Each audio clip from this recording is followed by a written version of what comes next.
সম্মানিত উপস্থিতি, আমি আপনাদের সামনে সূরা বাকারার 183 নম্বর আয়াত তেলাওয়াত করেছি। সহিহ বুখারী মুসলিম থেকে একটি হাদিস আপনাদের সামনে পেশ করেছি। উক্ত আয়াত এবং হাদিসকে কেন্দ্র করে আমি আমার সংক্ষিপ্ত আলোচনা শেষ করব ইনশাআল্লাহ। পূর্ব ঘোষিত অনুযায়ী আজকের আলোচ্য বিষয় হলো সিয়াম ও রমাজান। সিয়াম ও রমাজান। যারা এখানে উপস্থিত আছেন সবাইকে বলবো, আজকের এই বিষয়ভিত্তিক গুরুত্বপূর্ণ তথ্যবহুল এবং রমজান কেন্দ্রিক অনেক মাসালা মাসাইল রয়েছে। এই বিষয়গুলো আপনারা খেয়াল করে শুনবেন ইনশাআল্লাহ। আমরা এই যে রমজান মাস পেয়েছি, তারপরেও দেখেন আমাদের ভিতরে কোনো অনুভূতি নাই, আমাদের ভিতরে কোনো পরিবর্তন নাই। কিছু কিছু ছাত্র ক্লাসে থাকে, সারা জীবনে এরা দেরি করেই আসে কিনা? এদের রোল নম্বর ডাকার সময় ওই ফিসই থাকে, কারণ এরা ক্লাসের লেট, পড়াশোনায় লেট, রেজাল্টেও লেট, সব কিছুতে ফিসেই থাকে। ঠিক মুসাল্লির ভিতরে কিছু আছে যারা হলো এই জুমার দিনেও তারা সময় মতন আসতে পারে না, ঈদের দিনেও তাদের কাজ থাকে। আছে না এরকম লোক? ঈদের দিনেও তাদের কাজ থাকে, ঠিক আছে? এই যে লেট মার্কা লোক, এরা কিয়ামতের মাঠেও কিন্তু ওই অবস্থা হবে এদের। কারণ সব জায়গায় যদি আপনি এইভাবে দেরি করতে থাকেন, ইসলামের কাজে, শরিয়াতের কাছে, জুমার দিনে ওয়াক্তে সালাতের দিকে আপনি দেরি করেন, তাহলে আপনার কি কিয়ামতের মাঠে আগে দেবে জান্নাতে ঠেলে? না। তো এই রমজান মাস পেয়েছি, এই যে সুযোগ পেয়েছি, গুনাহ মোচনের মাস পেয়েছি, তারপরও আমরা কিন্তু এদিকে দাবিত হতে পারি নাই। এটা আমরা কত দুর্ভাগা। এখন হক বলা তো বড়ই কঠিন, হক মানাও কঠিন, হক বলাও কঠিন। কারণ ন্যায় কথা কোথায় বলবেন? গোটা দেশটাই হলো দুর্নীতিতে ছেয়ে গেছে, গোটা দেশটাই হলো অন্যায়ের সাথে মিশে গেছে। যারা অন্যায় করতে পারবে, চাঁদাবাজি করতে পারবে, টেন্ডারবাজি করতে পারবে, দুই রংবারি করতে পারবে, তারাই হলো সমাজে হলো মাথা। আর যারা হক কথা বলবে, সঠিক কথা বলবে, তারা সমাজে তাদের কথা শুনলে অনেকের গায়ে জ্বালা করে। আছে না এরকম? সম্মানিত উপস্থিতি, তারপরেও আমাদের হক যেটা সেটা বলেই যেতে হবে। আসুন আমরা মূল আলোচনায় চলে যাই। এখানে হলো রমাজান, সিয়াম আর রোজা। কয়টা শব্দ বললাম? তিনটা শব্দ। রমাজান, সিয়াম আর রোজা। রমাজান কি? রমজ ধাতু থেকে নির্গঠিত, যার শাব্দিক অর্থ হলো জ্বালিয়ে দেওয়া, পুড়িয়ে দেওয়া। আপনারা যদি ঘুম পড়েন তাহলে না বুঝে বাড়ি যেয়ে আগুন দিয়ে দিন না, যেন আগে বসবেন কি জ্বালায় দিতে হবে। খুতবা অনেকে যে ঘুম ভাবে শোনে আর বুঝে যায় আরেকটা, মরে যেই বলে যে আজকে এই বলিছে, কিন্তু এর পরে কি আছে তা থেকে বলে না। আল্লাহ বলেছে কোরআনে, তোমরা সালাতের নিকটে যেও না, বলে নাই? আল্লাহ বলেছে তোমরা সালাতের নিকটে যেও না। তো এইটুকুন শুনছে, ও চিন্তা করলো হুজুরের কাছ থেকে মাসালা নিয়েছি আজকে যে সালাতের নিকটে যেও না, সালাত না আদায় করলেও চলে যাবে। কিন্তু ওর পরে আল্লাহ বলছেন যে নিশাগ্রস্ত অবস্থায় সালাতে যাবে না, কিন্তু নিশাগ্রস্ত অবস্থায়, তো পরেরটুকু পড়া লাগবে না? তো রমাজান শাব্দিক, রমজ ধাতু থেকে নির্গঠিত, যার শাব্দিক অর্থ হলো জ্বালিয়ে দেওয়া, পুড়িয়ে দেওয়া। এখন কি জ্বালিয়ে দেওয়া, এটাই যদি আপনি না বোঝেন, বাড়ি দিয়ে আগুন খোঁজ করলেন, হবে না। আপনার ভিতরে যে পবিত্র রয়েছে, এই যে আমরা সকাল থেকে, আমরা যে ফজর থেকে যে আমরা সিয়াম থাকছি, আমাদের ভিতরে যাবতীয় আমাদের যে মানে পশুত্ব রয়েছে, অমানুষত্ব যেটা রয়েছে, এইটাকে ঘৃণা বলে দেখে একে জ্বালিয়ে দিতে হবে। এই রমাজান কি? রমাজান হলো নিজের ভিতরে যাবতীয় অহংকার, অহমিকা, দাম্ভিক্য, এগুলো সব জ্বালিয়ে দিতে হবে। এই রমাজান কি? এই রমাজান হলো যে আমার ভিতরে যে প্রবৃত্তিগুলো রয়েছে, এইগুলো সব কি জ্বালিয়ে পুড়িয়ে এগুলো সারকার করে দিতে হবে। শুধু কি সিয়াম থাকলে হবে নাকি? আমার থেকে যদি এইগুলো না হয়, খারাপ কাজগুলো যদি প্রতিহত না হয়, জ্বালিয়ে না দিতে পারি, আমরা পুড়িয়ে দিতে না পারি সেগুলো, তাহলে আমার এই রমাজান মাসে সিয়াম থেকে কোনো লাভ নেই। সিয়াম হলো সুবহে সাদিক থেকে, সিয়াম হলো বিরত থাকা, সিয়াম হলো বিরত থাকা। সুবহে সাদিক থেকে শুরু করে সূর্য অস্ত যাওয়ার পূর্ব পর্যন্ত যাবতীয় খারাপ কাজ থেকে, অশ্লীল কাজ থেকে, পানাহার থেকে, খাদ্য থেকে বিরত থাকার নাম কি? সিয়াম। থাকার নাম হলো সিয়াম। এখন অনেকে বলতে পারে যে তাহলে সাহারি খাবো আর ইফতারি করবো, এর মাঝখানে না খাওয়া দাওয়া করলেই তো হয়ে গেল, খারাপ কাজ না করলে হলো না। ব্যাখ্যা ভালো করে বোঝার চেষ্টা করবেন, ওইগুলো আলোচনা পরে আসতেছে। যাই হোক, আর রোজা যেটা আমাদের প্রচলিত সমাজে যেটা আছে তার নাম কি? রোজা। রোজা অর্থ হলো উপবাস থাকা। উপবাস, হিন্দুরা কি থাকে? উপবাস থাকে। এটা হলো সিয়াম, হলো কোরআনের আয়াত। সিয়াম হলো, এটা হলো আপনি হাদিসে পাবেন, কিন্তু রোজা কোনো জায়গায় আরবিতে লেখা নাই, আছে? এটা প্রচলিত হয়ে গেছে। এটা হলো উপবাস থাকা। একজন প্রকৃত সিয়াম পালনকারী, একজন প্রকৃত যিনি রমজান মাস পেয়েছে, সে হলো সিয়াম আদায় করবে, তার জন্য রোজা না। রোজা হলো পরিচালিত একটা বিষয়, উপবাস থাকা, যেটা হিন্দু মহলে যেটা বলে থাকে। তো যাই হোক, আমরা সবসময় চেষ্টা করব রমজান কথাটা বলার, সিয়াম কথাটা বলার আমরা সর্বোচ্চ চেষ্টা করব। আসুন, আল্লাহ সুবহানাহু ওয়া তাআলা কি বলছেন? ইয়া আইয়ুহাল্লাযীনা আমানু। আল্লাহ কিন্তু এখানে ইয়া আইয়ুহাল কাফিরুন বলে নাই, তাহলে কাদের বোঝাতো? কাফেরদের বোঝাতো। আল্লাহ যদি বলতো ইয়া আইয়ুহাল মুনাফিকুন, তাহলে কাদের বোঝাতো? মুনাফিকদের। আল্লাহ যদি বলতো ইয়া আইয়ুহাল ফাসিকুন, তাহলে কাদের বোঝাতো? ফাসিক, মিথ্যাবাদী যারা, তাদেরকে বোঝাতো। আল্লাহ যদি বলতো ইয়া আইয়ুহান নাস, তাহলে গোটা মানব জাতিকে বোঝাতো। আল্লাহ বলেছেন ইয়া আইয়ুহাল্লাযীনা আমানু, হে ঈমানদারগণ, যারা ঈমান আল্লাহর প্রতি এনেছে, আল্লাহর প্রতি বিশ্বাস স্থাপন করেছে, তাদেরকে আল্লাহ ডাক দিয়ে বলছেন, আমরা যারা আছি সবাই আল্লাহকে বিশ্বাস করি না? ইনশাআল্লাহ। আল্লাহ বলছেন যে কুতিবা আলাইকুমুস সিয়াম, তোমাদের উপরে সিয়াম ফরজ করা হয়েছে। যেটা ফরজ সেটা কি মানতে হয় না? হয় না? সেটা কি আংশিক মানলে হয়? হ্যাঁ, ফরজগুলো অবশ্যই বাধ্যতামূলক মানতে হবে, কিন্তু কোথায় ছেড়ে দেওয়া যাবে সে বিষয়ে মাসালা হাদিস রয়েছে। তো আল্লাহ সুবহানাহু ওয়া তাআলা বলছেন যে তোমাদের জন্য সিয়াম ফরজ করা হয়েছে, কামা কুতিবা আলাল্লাযীনা মিন ক্বাবলিকুম লাআল্লাকুম তাত্তাকুন, যেভাবে ফরজ করা হয়েছিল তোমাদের পূর্ববর্তী যারা ছিল, তোমাদের আগে যারা ছিল, অন্যান্য যে নবী রাসূল যারা ছিল, সবার উপরে সিয়াম কি ছিল? ফরজ ছিল। তবে তাদের সিয়ামের নিয়ম ভিন্ন ছিল। তাদের সিয়াম কোন নবীরা এসেছিল যে মাসে 3 দিন সিয়াম পালন করতে হতো। কয়দিন? 3 দিন। তাহলে 12 গুণ 3 কত হয় মাসে? এই বছরে 36টি সিয়াম পালন করতে হতো। আবার দাউদ আলাইহিস সালামের সিয়াম হলো সবচেয়ে ভালো সিয়াম বলা হয়েছে, কারণ দাউদ আলাইহিস সালামের সময় সিয়াম ছিল একদিন বাদে একদিন। তার মানে বছরে কয় মাস? 6 মাস। এলি তো বাংলাদেশে থাকতাম না আমরা। 6 মাস যদি সিয়াম দেওয়া হতো, বাংলাদেশে থাকতে হতো না, পালাই বেড়াতাম। এ কি সম্ভব? একদিন বাদে একদিন সিয়াম, বলেন এ কি সম্ভব? এবার ইফতারি কে দেবে খুঁজে বেড়াতে হতো নাকি? সম্মানিত উপস্থিতি, দেখেন ওই সিয়াম আমাদের মাঝে নাই, 36টাও সিয়ামও নাই। আমাদের শুধুমাত্র 12 মাসের মধ্যে একটা নির্দিষ্ট একটা মাস রমজান মাস। এই রমজান মাসে আমাদের সিয়াম পালন করতে হয়, তাও আমরা অনেকে এটা করতে রাজি না, অনেকে করি না। করি যারা বিড়ি খায়, এর অভ্যাসটা খুব খারাপ। সাহারি খাইও খায় না, এরকম লোক আছে না? সাহারি খাইও এক টান দেয়, আজান দিচ্ছে তাও সুখ টান দেয়। মানে ও জানে, পড়িছে যে, ও শুনেছে যে আজান দিলেও খাওয়া যায়। তা কি খাওয়া যায়? সেটা বিড়ি, সেটা সিগারেট, সেটা গুল, সেটা তামাক, সেটা জর্দা না। কি খাওয়া যায় আজান দিলে? ও শুনে আসছে যে আজান দিলেও খাওয়া যায়, তাই ও সিগারেট খাতেই আছে। সিগারেটে যে হারাম, এটাই তো তার আগে বোঝা উচিত ছিল। কি আবার এদের ইফতারি করেই প্রথম খাই, এখান থেকে ইফতারি করে যে মরে যেই প্রথম খাচ্ছে। আছে না এরকম লোক? আছে। ওই ব্যক্তির কি সিয়াম হবে? ওই ব্যক্তির সিয়াম হবে না।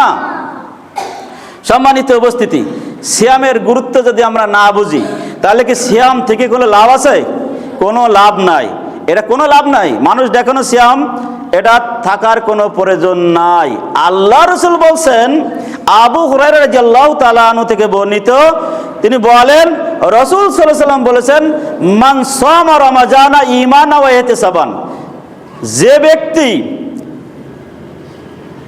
মান সামা রমাজান ঈমানের সাথে এবং নেকির আশায়, ঈমানের সাথে এবং নেকির আশায় সিয়াম পালন করবে।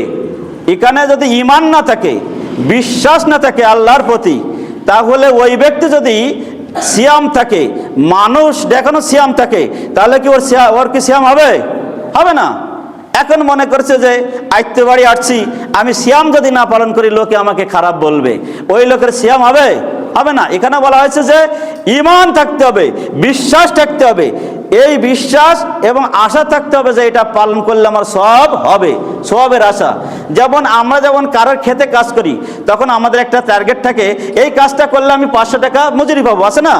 এইটা আমরা আশা করেই আমরা কিন্তু কাজ করি। ঠিক এই আশা আপনার ভিতরে থাকতে হবে যে এখান থেকে আমি কি সওয়াব পাবো। আল্লাহ রাসূল বললেন যে গুফিরা লাহু মা তাকাদ্দামা মিন জানবিহি, ওই ব্যক্তি যে পূর্বে যে গুনাহ করেছে এই গুনাহ মাফ করে দেওয়া হয়। বলুন সুবহানাল্লাহ। এখন এই হাদিসে একটা কথা রয়েছে, পূর্বের গুনাহ বলতে কি? আপনি শিরিক করেছেন, কি হবে? কবিরা গুনাহ করেছেন, এগুলো কি মাফ হবে? হবে না। অনেকে বলেন যে বিছনের সব গুনাহ মাফ হয়ে যাবে, একেবারে দুই মুছে একেবারে সাফ করে দিল।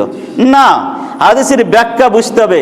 এখানে হলো অধিকাংশ উলামায়ে ইকরাম বলেছেন, মুহাদ্দিস ইকরাম বলেছেন, অধিকাংশ যারা এখানে আলেম তারা বলেছেন এটা হলো সগীরা যে গুনাহগুলো, ছোট ছোট যে গুনাহগুলো, এই গুনাহগুলো সব ক্ষমা করে দেওয়া হয়। বলুন সুবহানাল্লাহ। আর কবিরা গুনাহ কি ছাড়া মাফ হয় না? ছাত্ররা বোঝে বলো, কি ছাড়া মাফ হয় না? তওবা ছাড়া মাফ হয় না। তাহলে আগে ভালো করে বুঝতে হবে, আপনি যে অ্যাকশন করলেন যে সিয়াম থাকলে সব মাফ, ও বুঝে গেল যে আমার আর কোনো কাজ নেই, সারা বছর পাপ করবো আর সিয়াম থাকবো, মাফ হয়ে যাবে। হবে তাই? হবে না। এইটা আগে ভালো করে বোঝার চেষ্টা করতে হবে। ওয়ামান কামা রমাজানা ঈমানাও ওয়া ইহতিসাবান গুফিরা লাহু মা তাকাদ্দামা মিন জানবিহি, যে ব্যক্তি ঈমানের সাথে এবং সওয়াবের আশায় কিয়ামুল লাইল তারাবির সালাত আদায় করলো, ওই এখানে কি ঈমান থাকতে হবে এবং সওয়াবের আশা থাকতে হবে। নাই প্রথম দিন এসে মসজিদে শুরু করে কাতার বাড়ান, ইফতারিতে কয় প্লেট বাড়ান, গিলাস বাড়ান, আসে না এরকম লোক? কয়েকদিন পরে খুঁজেই পাওয়া যায় না, আয়না বাড়ান দিলে তার পাওয়া যায় না, খুঁজে আসে না এরকম লোক? এই দেখেন না, 15 দিন যাক, তারপরে দেখবেন অবস্থাটা কি হয়। এই আল্লাহ রাসূল কি বলছেন? ঈমানের সাথে সওয়াবের আশায় যে ব্যক্তি তারাবি কিয়ামুল লাইল পালন করলো, ওই ব্যক্তির পূর্বে যত সগীরা গুনাহ করেছে ওইগুলো কি করা হয়? মাফ করে দেওয়া হয়। সুবহানাল্লাহ। ওমান কামা লাইলাতুল কদরি ঈমানাও ওয়া ইহতিসাবান গুফিরা লাহু মা তাকাদ্দামা মিন জানবিহি, যে ব্যক্তি ঈমানের সাথে সওয়াবের আশায় লাইলাতুল কদর পালন করলো, লাইলাতুল কদর পালন করলো, আল্লাহ রাসূল বললেন ওই ব্যক্তির পূর্বের গুনাহ সগীরা গুনাহ এখানে কিন্তু তার মাফ করে দেওয়া হয়। সুবহানাল্লাহ। সম্মানিত উপস্থিতি, এবার আসুন, সিয়াম থাকলে কি হয়? সিয়ামের মাধ্যমে কিন্তু তাকওয়া অর্জন হয়, আল্লাহ ভীতি অর্জন হয়। ওই যে আল্লাহ বলছেন লাআল্লাকুম তাত্তাকুন, যাতে তোমরা তাকওয়া অর্জন করতে পারো, আল্লাহ ভীতি অর্জন করতে পারো। এখন লাআল্লাকুম তাত্তাকুন এটা বুঝতে তাকওয়া অর্জন হয়।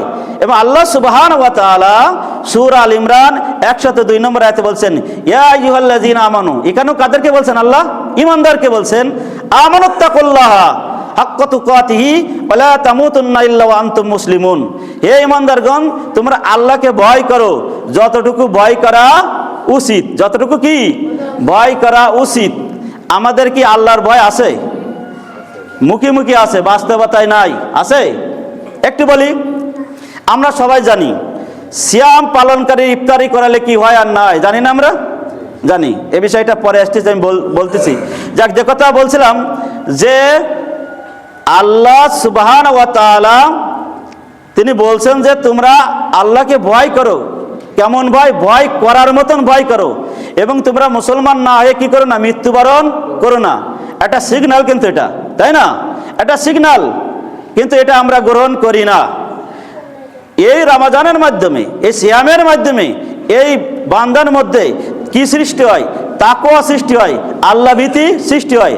সিয়াম থেকে কেউ যদি একটা অন্যায় কাজ করতে যায় তবুও তার বিবেকে বাধা দেয়, তাই না? সিয়াম থেকে খারাপ কাজ করতে গেলে তার বিবেকে বাধা দেয়। সিয়াম থেকে আমরা যে পানি পান করি না, আমরা যে খাবার খাই না, এ কার ভাই? সামনে খাবার রয়েছে, কত সুন্দর ইফতারি রয়েছে, সময় হয় নাই, কারোর কোনো ক্ষমতা আছে ওইটা ইফতারি করার? আগের থেকে করবে, সময়ের আগে কেউ খাইতে পারে না। এই ভয় কার? আল্লাহর। সেই জন্য এই সিয়ামের মাধ্যমে মানুষের মধ্যে, বান্দার মধ্যে আল্লাহ ভীতি সৃষ্টি হয়। সুবহানাল্লাহ। শয়তানি যে এবং আল্লাহর সন্তুষ্টি অর্জন হয়, আল্লাহ এর জন্য একটা বদলা দেবেন আমাদেরকে। শুনুন, সহিহ বুখারী 7492 নম্বর হাদিস। আল্লাহ রাসূল সাল্লাল্লাহু আলাইহি সাল্লাম বলেন, আস-সাওম আলী ওয়া আনা আযী বিহি, এই সিয়াম আমার জন্য, অন্যান্য যত ইবাদত করেন এই সওয়াব কে লেখে? কে লেখে? বাচ্চারা কে লেখে? আর এই সিয়াম পালনকারীর প্রতিদান কে দেবেন? স্বয়ং আল্লাহ। এজন্য আল্লাহ বলছে হাদিসে কুদসির ভিতরে, আস-সাওম আলী ওয়া আনা আযী বিহি, সিয়াম হলো আমার জন্য। কে বলছে এই কথাটা? আল্লাহ বলছেন সিয়াম হলো আমার জন্য, অতএব এই বান্দার এই সব এই প্রতিদান আল্লাহ বলেন আমি নিজেই দিই। বলেন সুবহানাল্লাহ। এখানে অনেকে বলেন যে এই 70 ভাগ, কেউ বলে 100 ভাগ, কেউ 700 ভাগ, 1000 ভাগ ইত্যাদি ইত্যাদি ভাগ করে ফেলে। কিন্তু আল্লাহ যে কত দেবেন সে আল্লাহু আলাম, আল্লাহই ভালো জানেন। কারণ এখানে ফেরেশতা না, এখানে স্বয়ং আল্লাহ নিজে এই বিষয়টা ডিল করছেন। কি এটা নিজেই স্বয়ং আল্লাহ দিবেন। অতএব আমরা যেটা ধারণা করছি তার থেকেও আল্লাহ বেশি দিতে পারেন। পারেন না? পারেন। এজন্য সিয়াম পালনকারী দেখেন, সিয়াম যারা পালন করবে, এই সিয়াম একটা পাওয়ারফুল ইবাদত, যার সব যার নেকি আল্লাহ সুবহানাহু ওয়া তাআলা নিজ হাতেই দিবেন। সুবহানাল্লাহ। এবং সিয়াম থাকলে যাবতীয় শয়তানি যে কাজ, খারাপ যে কাজ, এই কাজ থেকে দূরে থাকা যায়।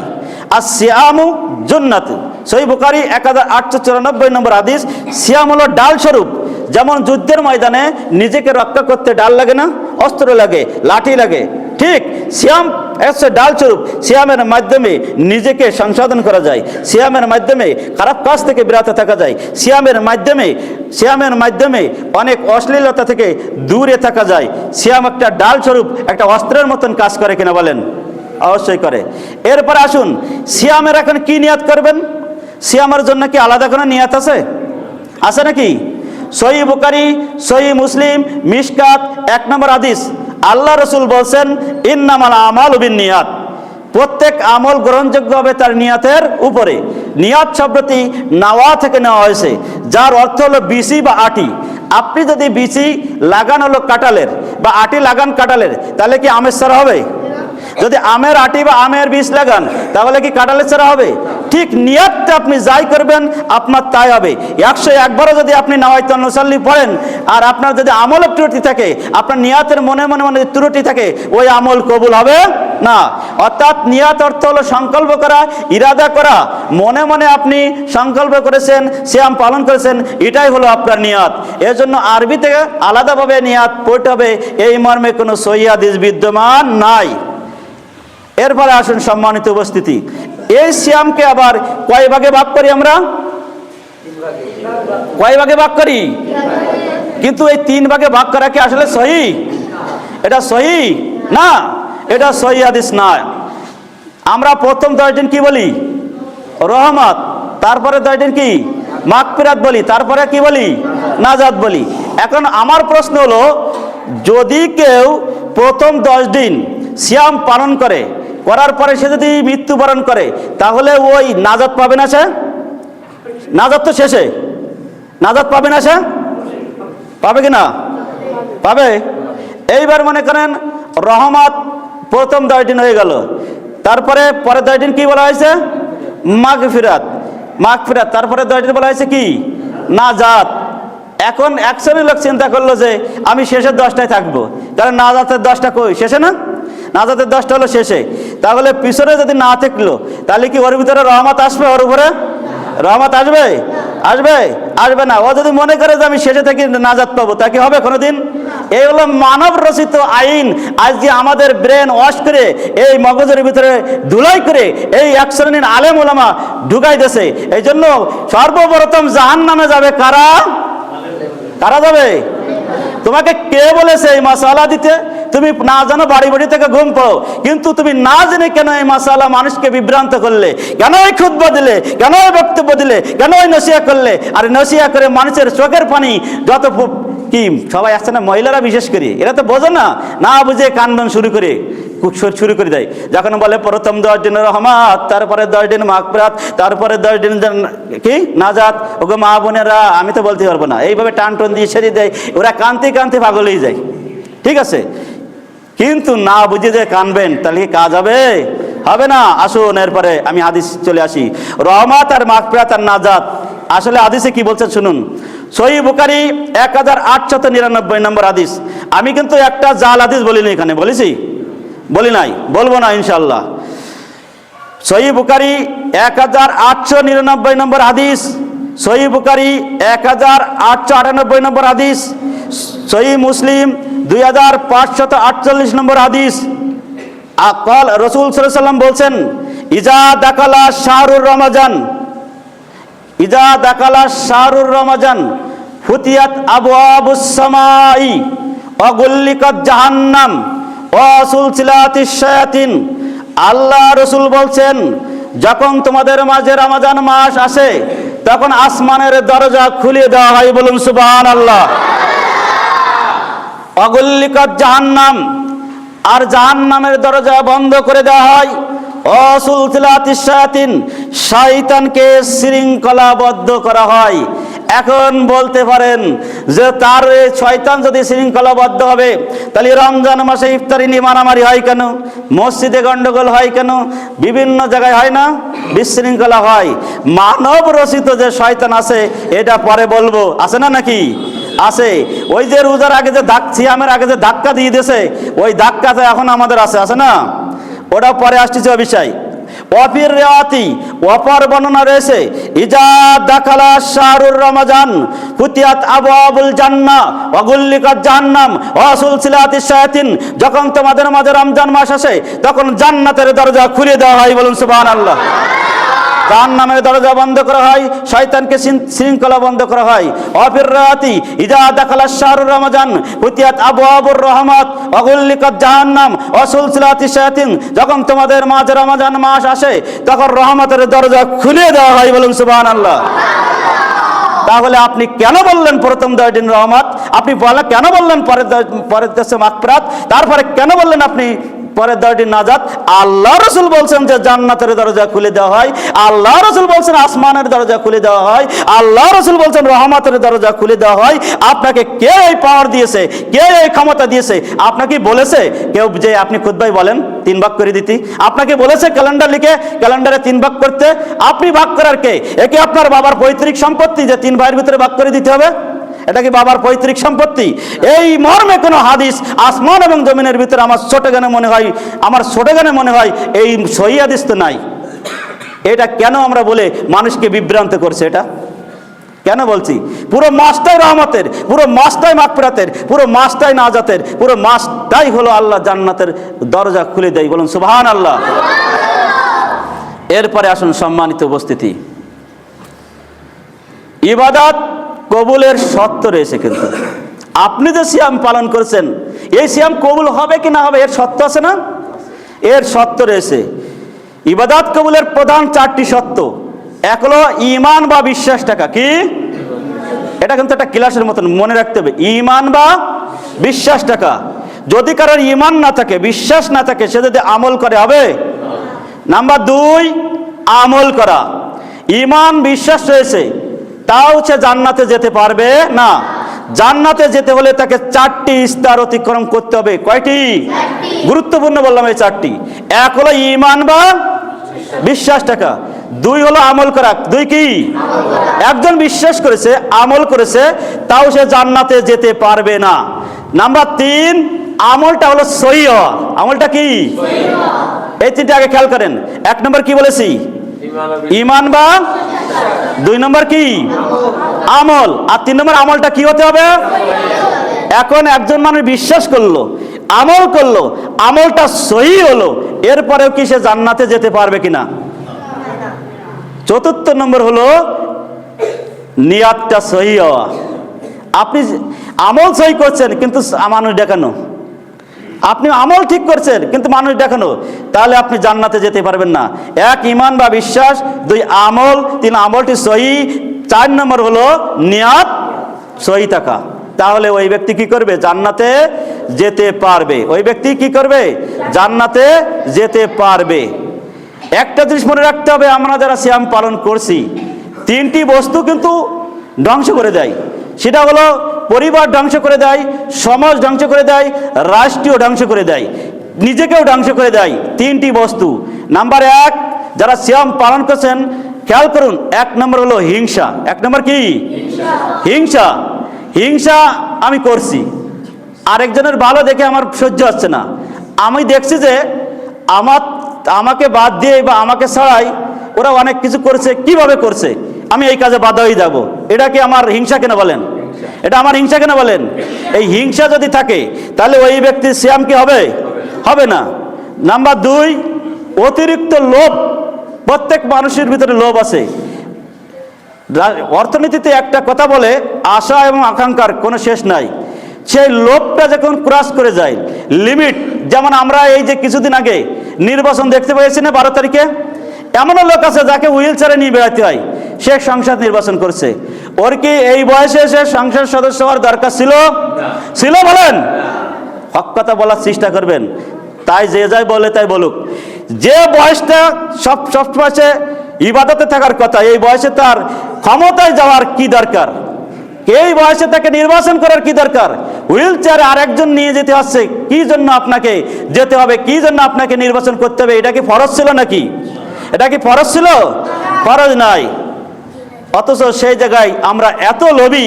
শুধু এই নাই, কিভাবে আমরা আরেকজনের কাছ থেকে ক্ষমতা কেড়ে নিব, আরেকজনকে মারধর করব, কিভাবে আরেকজনের সম্পদ আত্মসাৎ করব, কিভাবে আরেকজনের থেকে আমি অতিরিক্ত ধনী হব, এর জন্য আমি অপকর্ম করব, এই লোভ আমাদের মাঝে আছে না নাই? আর এই লোভ থাকলে তার ইবাদত, তার সিয়াম পালন হবে না। নাম্বার 3, এটা আল্লাহর রসুল বলেছেন মৃত্যুর আগে, যে তোমরা সালাতের বিষয়ে যত্নবান হও আর নারী থেকে তোমরা সাবধান হও। কি বলেছে? সালাতের বিষয়ে তোমরা যত্নবান হও আর নারী থেকে সাবধান হও। এ বিষয়ে আমি ব্যাখ্যা যাচ্ছি না, যেহেতু ছোট ছাত্ররা আছে এখানে। যাই হোক, এখন আমি যে কথা বলতে চাচ্ছিলাম যে হিংসা পরিহার করতে হবে, লোভ লালসা আমাদের ভিতরে পরিহার করতে হবে। আমি সিয়াম পালন করে যদি আরেকজনের গীবাত করে বেড়াই, তাহলে আমার সিয়াম হবে? সিয়াম হবে না। তাহলে আল্লাহর রাস্তে এই গীবাত আমাদেরকে পরিহার করতে হবে। সিয়াম দেখেন কিভাবে আমাদের ঐক্য। সিয়ামে যখন আমরা ইফতারি করতে বসি, বলেন কেউ বলে যে তুমি গরিব মানুষ, আরেক জায়গায় যেই বসে বলে? সালাতে এসে বলে যে তুমি গরিব মানুষ, পিছনে কথা দাও।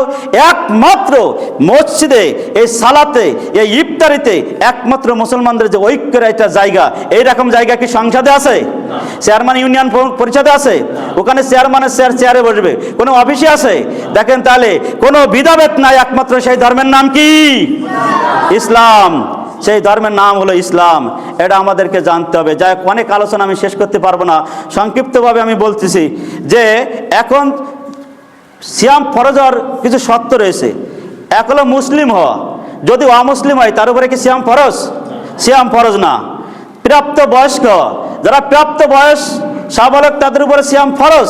অপ্রাপ্ত যারা, তারা সিয়াম পালন করতে পারবে, তাদের নিষেধ নাই। আমরা যেমন আমাদের মাদ্রাসার ছাত্রদের ঘোষণা দিয়েছি 20টার বেশি সিয়াম যে পালন করতে পারবে, সবাই যারা যে কয়জন হোক, সবাই পুরস্কার পাবে। এটা কি জন্য করলাম? এটা আগ্রহ তাদের ভিতরে।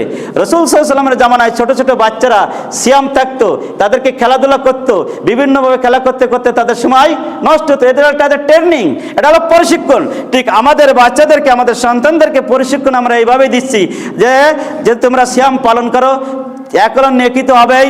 তারপরে আমাদের কাছ থেকে একটা পুরস্কার তারা গ্রহণ করবে, তাদের একটা ভবিষ্যতে যাতে সিয়াম সহজে পালন করতে পারে, এই ট্রেনিং, এই প্রশিক্ষণ মাদ্রাসা থেকে হয়ে যাচ্ছে। এটা কিন্তু বাড়িতেও সম্ভব হয় না, হয় না। আপনারা দোয়া করবেন তাদের জন্য। মনে অধিকাংশ বাচ্চারা এখানে সিয়াম আছে, আলহামদুলিল্লাহ। এরপর আসুন, সম্মানিত উপস্থিতি, জ্ঞান সম্পন্ন হওয়া। জ্ঞানী যদি নান, পাগলের উপরে সিয়াম ফরজ না। আপনি পাগলে ধরিয়ে এনে মসজিদের এক পিলারে বেঁধে দিলে, বলে কাজ নেই, কিছু নেই, পাগলামি না করে সিয়াম থাক, হবে? পাগল ধরিয়ে নি বললে তো কাজ নেই, যায় এর থেকে বসতে ভিতরে আজকে। হ্যাঁ, আমার কাজ আছে, আমি সেইগুলো করি, আর তোর কাজ হলে তো এর থেকে বসবি, হবে না। পাগলের উপরে সিয়াম ফরজ না, এতে খাবো না, কোনোটাই না, এতে খাবো তার জন্য না। এরপরে আসুন, সম্মানিত উপস্থিতি, মুকিম হওয়া। আপনার যদি সফর অবস্থায় থাকেন, বিধানটা ভিন্ন। আপনি ওখানে সিয়াম ভঙ্গ করতে পারেন, তাই না? ওটা পরে আপনি রেখে দিতে পারবেন। কিন্তু আপনার প্রাথমিক যে পর্যায়, এইগুলো আপনাকে মনে করেন যখন বাড়িতে থাকবেন, এলাকায় থাকবেন, সফরে না থাকবেন, তখন আপনাকে অবশ্যই সিয়াম পালন করতে হবে। সম্মানিত উপস্থিতি, আর মহিলাদের বিষয় তো অনেকেই জানেন, যখন তারা পবিত্র থাকবে তখন থাকবে, আর অপবিত্র অবস্থায় সিয়াম নয়, ওগুলো পরবর্তীতে তারা সিয়াম থেকে দেবে। এখন রমাজানের কিছু বৈশিষ্ট্য রয়েছে। দেখেন, এই মাসে কোরআন নাজিল হয়েছে, সেই মাসের নাম কি? রমজান মাস। এই মাসে কোরআন অবতীর্ণ হয়েছে, এটা সবাই জানে। এবং এই মাসেই হলো লাইলাতুল কদর, সেই মাসের নাম কি? আর এই মাসেই হলো জান্নাতের দরজা খুলে দেওয়া হয়, সেই মাসের নাম কি? এই মাসে শয়তানকে বন্দী করা হয়, সেই মাসের নাম কি? রমজান মাস। তাহলে এই মাসে হলো জাহান্নামের দরজা বন্ধ করে দেওয়া হয়, সেই মাসের নাম কি? তাহলে রমজান মাসে গুরুত্ব আছে না নাই? এই মাসে তারাবির গুরুত্ব রয়েছে, দানের গুরুত্ব রয়েছে, ইফতারি, কোরআন তেলাওয়াত, ইতিকাফ, উমরা, তওবা ইত্যাদি গুরুত্ব রমজান মাসে রয়েছে। এই বিষয়ে সংক্ষিপ্ত শেষের দিকে বলবো। খাবার চিন্তা আছে কারোর বাড়ি যাই এখন? তাহলে একটু ধৈর্য ধরেন। সম্মানিত উপস্থিতি, কয়েকটি মাসালা কথা বলে আমরা সামনের দিকে আগাবো ইনশাল্লাহ। 2-5 মিনিট বেশি হতে পারে, যেন অতিষ্ঠ হবেন না। আগেই বলেছি, 3 ভাগে ভাগ করা বিষয়টাতে বলেছি যে একই দিনে সৌদির সাথে আমরা সিয়াম পালন করতে পারবো কিনা, এই একটা প্রশ্ন আছে না আমাদের সমাজে। হাদিস শুনুন, সহিহ বুখারী 1909, সহিহ মুসলিম 1087। তবে আপনাদের একটা কথা বলবো, যারা আপনারা হাদিস বোঝেন না তারা কিন্তু তর্কে জড়াবেন না। আপনাদের একটা দোষ আছে, একটা কথা শুনে তাই নিয়ে মোড়ে বাধাই দিই, রাস্তায় বাধাই দিই। আপনাকে যদি বলে যে এই হাদিসের মতন কি, সনদ কি, বা আপনি কি বলতে পারবেন? রাবির জীবনী কি বলতে পারবেন? হাদিস সহিহ কি জয়ীফ কি এটা আপনি বলতে পারবেন? এই হাদিস মারফু কি, মাওকুফ কি, মাকতু কি, মুতাআত্তির কি, মাশহুর কি, হাদিস কি জাল কি, সহিহ কি, হাসান কি আপনি বলতে পারবেন? তাহলে আপনি তর্ক করবেন না। ওরাই বলতে পারবে যারা এটা নিয়ে গবেষণা করে, যারা এটা পড়াশুনো করে, যারা এর উপরে যারা ডিগ্রি অর্জন করেছে, তারা এসব মাসালা দেবে। কিন্তু যারা সাধারণত আপনারা শোনেন, আপনারা কিন্তু এইসব থেকে একটু দূরে থাকবেন। না বুঝে কিন্তু অনেক সময় তর্ক লিপ্ত হয়ে যায় না? আসুন, সহিহ বুখারী 1909, সহিহ মুসলিম 1087। অনেকে নতুন খুতবা শিখে অনেক কিছু উল্টাপাল্টা করে ফেলে, আছে না এরকম লোক? এইগুলো থেকেও বিরত থাকতে হবে। যাই হোক, আল্লাহ রসুল সাল্লাল্লাহু আলাইহি ওয়াসাল্লাম বলছেন কি, তোমরা চাঁদ থেকে কি করো? সিয়াম পালন করো।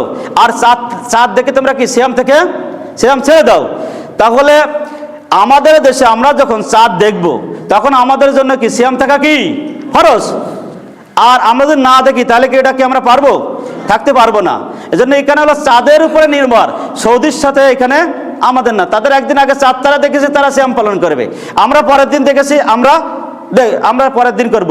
সিঙ্গাপুর মনে হয় সম্ভবত আমাদের সাথে, তারা পরে দেখেছে, পরের দিন আমাদের সাথে। ওরা যেদিন ঈদ পালন করবে সৌদি, ওই দিনে যদি আমাদের চাঁদ না দেখা যায়, তাহলে আমরা কি ঈদ পালন করতে পারবো? পালন করতে পারবো না। এটা 29 হতে পারে, 30 হতে পারে, তবে চাঁদের উপরে কি নির্ভর। এইবার রমজান মাসে যদি কেউ মারা যায়, তাহলে সে কি জান্নাতে যাবে কিনা? সে কোথায় যাবে? একজন লোক রমজান মাসে মারা গেছে, সে কি জান্নাতে যাবে না কি করবে বলেন? সবাই আমরা জানি রমজান মাসে যে মারা গেলে জান্নাতে যাবে। বিড়ি কর, জর্দা কর, গুল কর, তামাক কর, জিনা কর, বদমাইশ সব মারা গেল। যা রমজান মাসে কয়েকজন মারা গেল, সব কি জান্নাতে যাবে? হবে না? আগে রিমান্ড হবে না? রিমান্ড হবে না? আর অবশ্যই হবে। যে ব্যক্তি অন্যায় করেছে তার শাস্তি অবশ্যই ভোগ করতে হবে। অনেকে জানি আমরা যে পুরো রমজান মাস তার জন্য শাস্তি হবে না, এ বিষয়টাও আমাদের অনেক মত রয়েছে। কিন্তু অন্যায় যে করবে, পাপের শাস্তি তাকে নিতে হবে, তাই সে যে মাসে হোক না কেন। ঠিক আছে, এ বিষয় নিয়েও আমাদের কিন্তু একটা ধূম্রজাল রয়েছে, যাকে এই মাসে মারা গেছে শাস্তি হবে না। আসেন এরকম লোক না, ও যা আমলের উপরে হলো নির্ভর। এরপর আসুন, রমাদানের আলাদা নিয়াত করা লাগবে না। নিয়াত হলো সংকল্প করা, ইচ্ছা করা। এখন সুন্নাতকে ফরজ আর ফরজকে 37 গুণ বৃদ্ধি করে দেওয়া হয়, এই কথাটা আমরা জানি কি না? আমরা জানি সুন্নাতকে কিছু সমতুল্য করা হয় ফরজ, আর ফরজকে কি করা হয়? 37 গুণ বৃদ্ধি করা হয়। আর আল্লাহর রাসূল সাল্লাল্লাহু আলাইহি সাল্লাম এবং আল্লাহ সুবহানাহু ওয়া তাআলা, বিশেষ করে আল্লাহ সুবহানাহু ওয়া তাআলা হাদিসে কুদসির ভিতরে কি বলছে যে আসসাওমু আলী ওয়া আনা আজজি বিহি, সিয়াম হলো কি আমার জন্য, সিয়াম কি আমার জন্য, আমি নিজেই এর প্রতিদান দেব। এখন 70 দেবে কি 700 দেবে কি 7000 দেবে কি 7 কোটি দেবে, এটা কি আপনি জানেন? না আমি জানি এই হাদিসটা হলো আছে, কিন্তু হাদিসটা হাদিসুন জয়ীফ, এই হাদিসটা হলো দুর্বল, এই হাদিসটা সহি নাই। কারণ আল্লাহ নিজেই দেবে, 70 দিতে পারে, 70,000 কোটিও দিতে পারে, পারে কি না? অতএব আমরা এই যে বাঘ যোগ গুণ আমি বুঝি না, এটা কারা কারা করেছে এটা আমি জানি না, এটা সহি হাদিস সম্মত নয়, এটা কিন্তু সহি হাদিস সম্মত নয়। এটা কত গুণ হবে? সেটা 70 গুণ হতে পারে, 700 গুণ হতে পারে, 7,000 গুণ হতে পারে, 7 কোটিও হতে পারে। অতএব রমজান যারা সিয়াম পালন করবে এর একমাত্র স্পেশাল, এটা হলো স্পেশাল, এটা হচ্ছে স্পেশাল একটা ইবাদত। এই ইবাদতের সব আল্লাহ স্বয়ং কি নিজে হাতে দিবেন। এরপর আসুন, ঘুম থেকে যদি কেউ টের না পায় তার সিয়াম হবে কি না? সহিহ মুসলিম 1154 নম্বর হাদিস। হ্যাঁ, ঘুম থেকে যদি কেউ টের না পায় তাহলে ওই অবস্থায় সে কিছু না খেয়ে সে ওই অবস্থায় কি করবে? সিয়াম পালন করবে, তার সিয়াম হবে। এটা সহিহ মুসলিমের হাদিস বললাম, এখানে কোনো দ্বিমত নাই। এরপর আসুন ইফতারের সঠিক দোয়া, সহিহ বুখারী 5376। তার আগে একটা কথা বলি, ইফতার যার শাব্দিক অর্থ হলো ভঙ্গ করা। সারাদিন সিয়াম পালন করার পরে আমরা ইফতারি করি না, ইফতারি এটা হলো ভঙ্গ করা। ইফতারে কিন্তু গুরুত্ব রয়েছে। ইফতারের সর্বোত্তম খাদ্য হলো কি? খেজুর, সর্বোত্তম খাদ্য খেজুর। তারপরে পানি, অন্যান্য খাবার আপনারা দিতে পারেন বা আপনারা অন্যান্য খাবার গ্রহণ করতে পারেন। কমপক্ষে আপনার ইফতারের তালিকায় একটি হলেও কি থাকতে হবে? আপনি এটা ফরজ মনে করেন না যেন আবার আমার কথা শুনে। এটা হলো উত্তম, বলিস এটা কি উত্তম, খেজুর থাকা এটা হলো উত্তম। আর ইফতারি দাতাদেরকে যে ব্যক্তি সিয়াম পালন মানে ইফতারি করাবে, সিয়াম পালন করি, সিয়াম যারা পালন করবে তাদেরকে যারা ইফতারি করাবে তাদের সব কি বেশি না কম হবে? বেশি। কিন্তু একটা জিনিস সমাজ আমি দেখি, এই জায়গাটা আমরা কেন পিছিয়ে আছি? এই কিছুদিন পরে মার্কেটে এত পরিমাণ লোক যাবে, পা ফেলানোর জায়গা থাকবে না। এখন থেকে যে অবস্থা, বাজারে এত দাম বৃদ্ধি পেয়েছে, তারপরও আমাদের কি বাজার বন্ধ আছে? বন্ধ নাই। কিন্তু দেখেন, সিয়াম পালনকারীদেরকে আমরা যে ইফতারি করাবো এই মানসিকতা আমাদের মাঝে নাই। কেন নাই বলেন? আপনার সংসার আপনি চালাচ্ছেন না, আপনার পরিবার চালাচ্ছেন না, আপনার বউ বাচ্চা চালাচ্ছেন না, আপনি অসুস্থ ওষুধ কিনছেন না, আপনি সব কিছু করছেন, অথচ একজন সিয়াম পালনকারীকে ইফতারি করার মানসিকতা আপনার মধ্যে নেই। তালিকা আপনি পূর্ণ মুমিন হতে পেরেছেন? আপনি কি ইমানদার হতে পেরেছেন? আপনার কি আল্লাহ ভীতি সৃষ্টি হয়েছে? আপনার প্রতি কি তাকওয়া হয়েছে? এখনো যে ইত্তাকুল্লাহ বলা হয়েছে, আল্লাহকে ভয় করো। আল্লাহ রাসূল বলেছে ইত্তাকুল্লাহ ওয়ালা বিশিক্কাত তামারি, তোমরা কি আল্লাহকে ভয় করো যদি একটু খেজুর দিয়ে হয়, একটা খেজুর দিয়ে হলেও তোমরা কি আল্লাহকে ভয় করো, এর বিনিময় তোমরা জাহান্নামের কি আগুন থেকে বেঁচে থাকার চেষ্টা করো। এখানে বলা হয়েছে কি একটি খেজুর দিয়ে হলেও তোমরা জাহান্নামের আগুন থেকে বেঁচে থাকার চেষ্টা করো। অতএব আমরা যারা আছি এখানে সবাই অন্তত সায়েম, যারা সিয়াম পালন করে তাদেরকে ইফতারি করার সর্বোচ্চ চেষ্টা করবো ইনশাআল্লাহ। এরপর আসুন ইফতারের সঠিক দোয়া। সহিহ বুখারী 5376, সহিহ মুসলিম 2734, আবু দাউদ 2357। ইফতারের শুরুতে কি বলতে হয়? বিসমিল্লাহ। যদিও আমাদের সমাজে একটা কথা রয়েছে আল্লাহুম্মা লাকা সুমতু ওয়া আলা রিজকিকা আফতারতু, তো এই হাদিসটা নিয়ে অনেকের বিভিন্ন মতামত রয়েছে, কিন্তু বিসমিল্লাহ বলে ইফতারি করতে হবে এখানে কোনো দ্বিমত নাই। বিসমিল্লাহ বলে ইফতারি করতে হবে, এটা দ্বিমত নাই। অতএব আপনি ইফতারের শুরুতে আপনি কি বলবেন? বিসমিল্লাহ। আর ইফতারের শেষে কি বলবেন? আলহামদুলিল্লাহ। এবং জাবাজ জামাউ আবতাল্লাতুল রুকু আসাবাতাল আজরু ইনশাআল্লাহ, এই দোয়াটা আপনি পড়বেন। অনেকের তো আমাদের বিসমিল্লাহ মনে থাকে না, ইফতারি পেয়ে মানে যেভাবে পারে। আর আমার একটা সমাজে কিছু স্বভাব খারাপ রয়েছে মানুষের। ইফতারটা কি আপনি নিজেও খাবেন, আপনার পাশে যে ভাই আছে সে 5 সেকেন্ড, এটা আপনার দেখার দায়িত্ব কিনা বলেন? আপনাদের এলাকায় আছে লোক অনেক ভালো, আমি আমার এলাকার কথা বলি। কিছু লোক মনে হয় বাড়ি থেকে নিয়াত করে আসে যে আজকে 2 কান লাগবে, আমার আজকে 3 কান লাগবে, আজকে এটা লাগবে। এইগুলো স্বভাব চরিত্র আমাদের ভিতরে কেন আমি বুঝিনি। এটা কিসির সিয়াম পালন করে, কিসির ইমানদার, কিসির মুসলিম, কি দেখি বুঝি না। আরেক ভাই কি করলো, পাই পেলো কিনা সেটাও তো আমার খেয়াল রাখার দায়িত্ব কিনা বলেন? আর যারা ইফতারি দেবেন, ইফতারিটা একটা আপনার ভালো মানের হতে হবে। কি ভালো মানের? আপনি নিজেই ভালোটা চান, আপনি খারাপটা দেবেন কেন? আপনি খারাপটা দেবেন কেন? তো আপনাদের এলাকার লোক আলহামদুলিল্লাহ অনেক ভালো, আমার এলাকায় যত বড় লোক আছে তত হচ্ছে কি ইফতারি খারাপ। যত ধনী ব্যক্তি তাদের ইফতারি কি হয়? খারাপ হয়, আমার এলাকার কথা বলছি। আর যত গরিব মানুষ, মিসকিন, যত হলো অসহায়, যত হলো মনে করেন সাধারণ পাবলিক, শ্রমিক, দিনমজুরি, এদেরা চেষ্টা করে যে সিয়াম পালন করেছে এই রোজাদার, এই সিয়াম পালনকারীদেরকে আমি সর্বোচ্চ মানের ইফতারি করাবো। কারা চেষ্টা করে এটা? সাধারণ মানুষ চেষ্টা করে। এটাকে আমি কি মিথ্যা বলছি খুদবার এখানে উঠে? যারা টাকা আছে তারা আরো টাকা জন্য চেষ্টা করে যায়। এরপর আসুন সম্মানিত উপস্থিতি, মৃত্যু ব্যক্তির নামে ইফতারি দেওয়া যাবে কিনা, কি বলেন আপনারা এ ব্যাপারে? যাবে? যাবে না, কোনো বড় কাজ যাবে না। আপনার বাপের বাপ, কেন বাপের বাপও মারা গেলেও হবে না। এখানে আপনি তার নামে দান করবেন, সাদকা করবেন। ইফতার মাহফিল করার কোনো নির্দেশনা শরিয়াতে দেওয়া হয় নাই। ইফতারের নামে যে আমরা বিভিন্ন রাজনৈতিক সংগঠনগুলো ইফতারের নামে বিভিন্ন আমরা মৃত্যু ব্যক্তির নামে বিভিন্ন যে অনুষ্ঠানগুলো করি, আপনারা যারা বিজ্ঞ আছেন কিছু বোঝেন, বলেন এটা কি জায়েজ আছে? এই জায়েজ নেই, অথচ আমি সেখানে চলে যাচ্ছি না, সেখানে আমি দলের টানে চলে যাচ্ছি। আল্লাহর ওয়াস্তে বলবো, ঈমান বিক্রি করবেন না। আপনি যদি একাও থাকেন তা থাকবেন, তবে ঈমান বিক্রি করবেন না। এই ধরনের অনুষ্ঠান আপনি করবেন না, এই ধরনের অনুষ্ঠানে আপনি যাবেন না। সিয়াম অবস্থায় ইনজেকশন দেওয়া যাবে কিনা, একটা প্রশ্ন। আমি অসুস্থ, বাড়িওয়ালা অসুস্থ, এখন কি করা যাবে?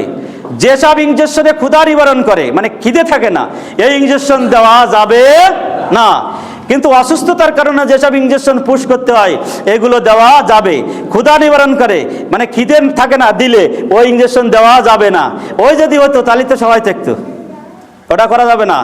এরপরে আছে কাঁচা মিশাক দিয়ে, পেস্ট দিয়ে দাঁত মাজা যাবে কিনা, যাবে কিনা আপনারা কি বলেন? 100% যাবে। আচ্ছা, মানুষের সবচেয়ে পিপাসা নিবারণ করে কিসে বলেন? পানিতে কুলি করা যায়, উজু করা যায়, পানিতে গোসল করা যায়। আর পেস্ট, দাঁত মেজে পেস্ট খাইছে কে? এর মধ্যে আছে? আছে কেউ? দাঁতন দিয়ে আমি মাজলাম, ওইটা খেয়ে ফেলে কেউ? কাঁচা দাঁতন দিয়ে দাঁত মাজা যাবে, এটা 100%। ব্রাশ করবেন, পেস্ট করবেন, 100%, এটা 100%। এখন এক শ্রেণীর লোক বলবে, আচ্ছা এটা তো যাবে না, এ যাবে না দলিল কি? মানে অদ্ভুত প্রশ্ন করে। ওর বলবেন কি, এই 30 টাকার একটা নোট দেন দিন। তা কবে কি 30 টাকার কি নোটাই? আচ্ছা হয় না, তার দলিল দিতে। এ না হয় এর কোনো দলিল আছে? আছে? আপনি যে বললেন যে করা যাবে না পেস্ট দাঁত দিয়ে, এটা আপনি কোথায় পেলেন? এইগুলো ভিত্তিহীন কথাবার্তা। এই জন্য ডক্টর মুজাফফর বিন মুহসিনের ওই জাল ও জয়ীফ হাদিসের কবলে রাসূল সাল্লাল্লাহু আলাইহি ওয়াসাল্লাম সালাত বইটা পড়বেন, দেখবেন ওখানে সব জানতে পারবেন। সহিহ জয়ীফ সব দেওয়া আছে। আর কানুন ইসলাম আছে, পড়বেন। সিয়াম ও রমাজান বইটা পড়বেন। অবশ্যই আপনি দাঁত পরিষ্কার করবেন, অবশ্যই আপনি ব্রাশ করবেন, অবশ্যই কাঁচা দাঁতন দিয়ে আপনি দাঁত মাজতে পারবেন। পানি ব্যবহার করা না যায় যাচ্ছে না, আপনার ব্রাশ করা না যায় হয়ে যাচ্ছে।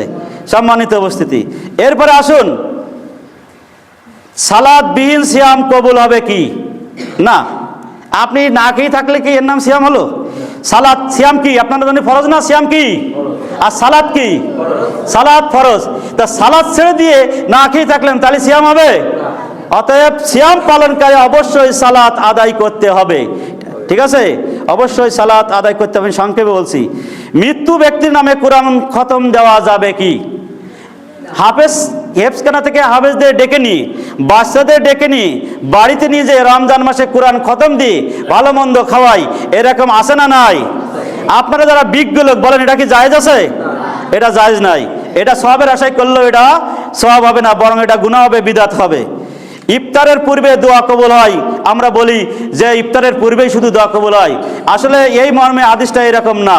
পুরো মাসটাই, পুরো সময়টাই আল্লাহ রাব্বুল আলামিন আপনার দোয়া কবুল করবে।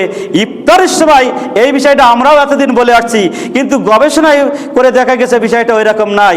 আপনি এখন আল্লাহকে ডাকলে আল্লাহ ডাক শুনবে না? শুনবে।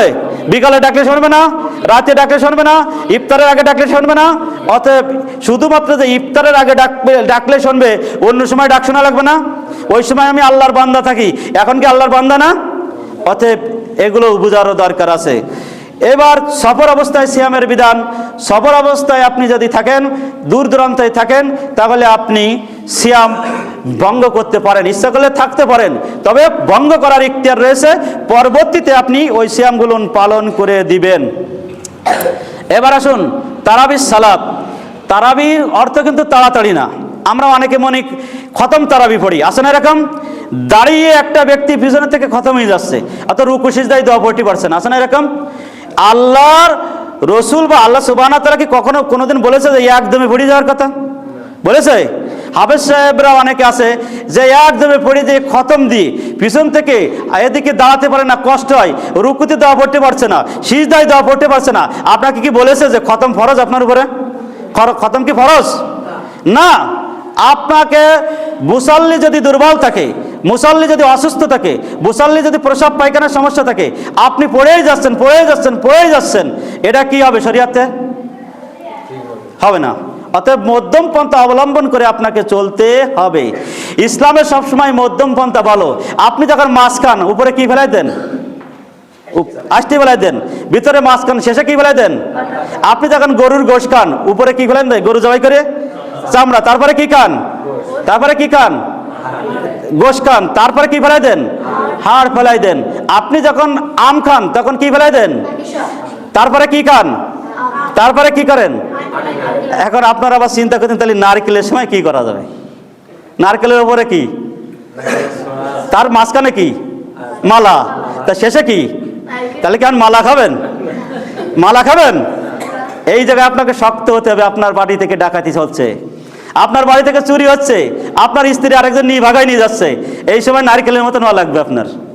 কি আমার কথা বোঝা গেছে? এই সময় যেন আপনি আবার ওই মালা খাইন না, যেন চুবড়া ফেলাই দিয়ে আর নারকেল ফেলাই দিন না যেন। এখানে আগে এই জন্য আমি সবাইকে বলছি যে আলোচনা আগে বোঝার চেষ্টা করবেন। আলোচনা না বুঝে বাড়ি দিয়ে আপনার স্ত্রীকে বললেন যে খুতবা শুনে আসছি যে মাঝখানে যা আছে ওটাই খেতে হবে, আজকে তো মালা খাওয়া শুরু হবে না। সম্মানিত উপস্থিতি, শেষ করে দিচ্ছি, যেহেতু এখন খাবার নাই এজন্যই, আর যেহেতু মশালা অনেক বিষয় রয়েছে। এখন প্লেটে খাবার রয়েছে, সারি করছেন, এমন সময় আজান দিল, আপনি কি করবেন? শেষ করতে হবে।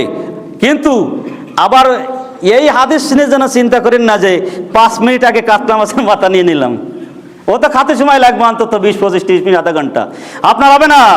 আপনারা কোনো কারণে বেঁধে গেছেন তাহলে হবে। আপনি কাতলা মাছের মাথা 5 মিনিট আগে নামাই নিলেন আর খাইতেই আছেন, হবে না। একজন জিজ্ঞাসা করছে আমার কাছে, আমি মনে আগেও একদিন বলেছি যে মনের বলে কিছু খাইলে সিয়াম হয় কিনা? তা হয়তো, এ তো শরীয়তে সবাই জানে। তা আমি বলছি তুমি কি খাইছো বলো? আমার ছোট সে।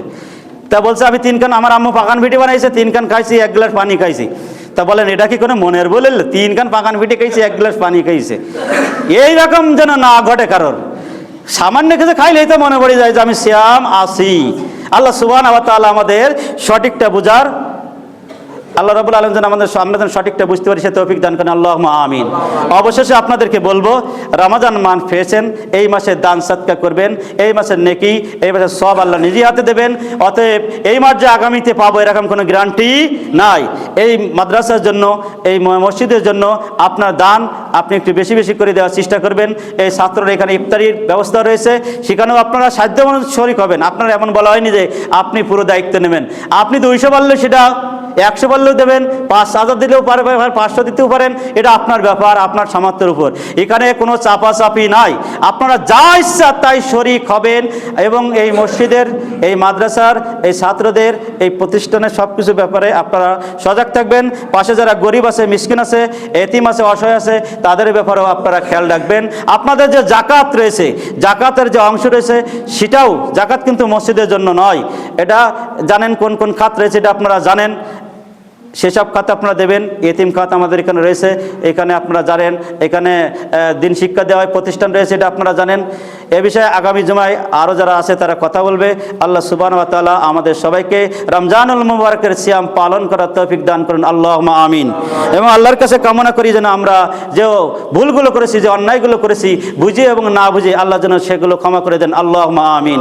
এবং আমাদের পিতামাতা, আত্মীয় স্বজন যারা গহীন কবরে রয়েছে, তারা তো বুঝতে পারছে না কোনে কি হচ্ছে, এবং আমরাও বুঝতে পারছি না তাদের কি হচ্ছে।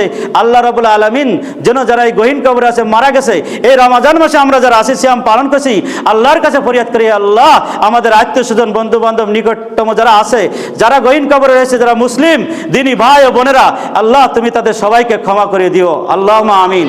সুবহানাকাল্লাহুম্মা ওয়া বিহামদিকা আশহাদু আল্লা ইলাহা ইল্লা আনতা আস্তাগফিরুকা ওয়া আতুবু ইলাইক।